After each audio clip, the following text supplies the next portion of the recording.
Resolving conflicts, giving and receiving feedback. Have you ever had a conflict with a close friend or family member? Of course you have. We all have. Conflicts are a normal part of life.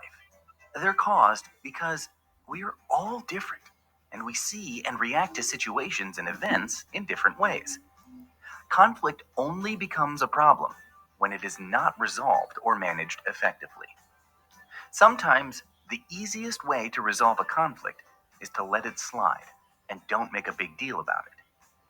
This works well with small things that bother us. This doesn't work with big problems, or when we let small problems build up over time. In any conflict, communication is the key, and part of communication is being able to give and receive feedback. Giving feedback is when you express your feelings and what you need to another person.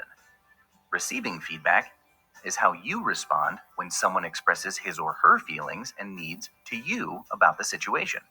Let's look at some strategies to communicate effectively when giving feedback during a conflict. One strategy that is helpful to use is the I message. The I message is a good tool that helps you communicate how you feel and explain the specific behavior that you would like to be changed and how you want it changed. It helps you keep the feedback simple and clear. For example, if your friend is always late, you could say, "I feel unimportant when you're late. I'd like you to be on time or text me if you're running late." The I message is also helpful because it focuses on one issue.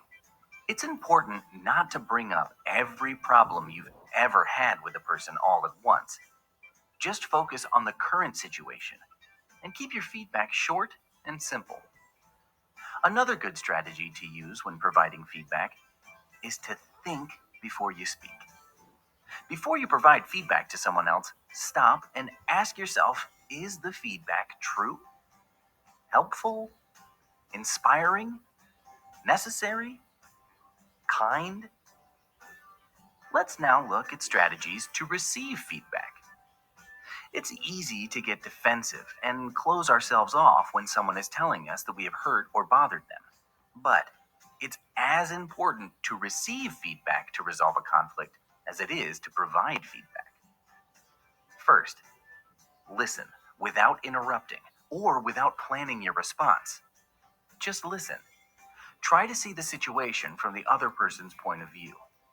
Then, restate the feedback or ask a question.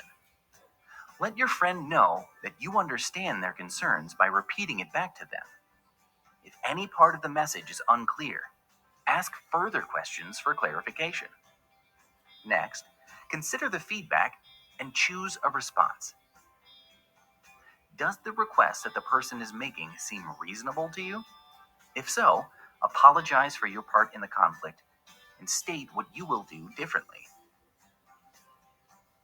If not, use the I message to state your point of view. Work through the issue with the person to come to a resolution that works best for both of you. Learning how to deal with conflicts in an open and honest way is important for building and maintaining relationships.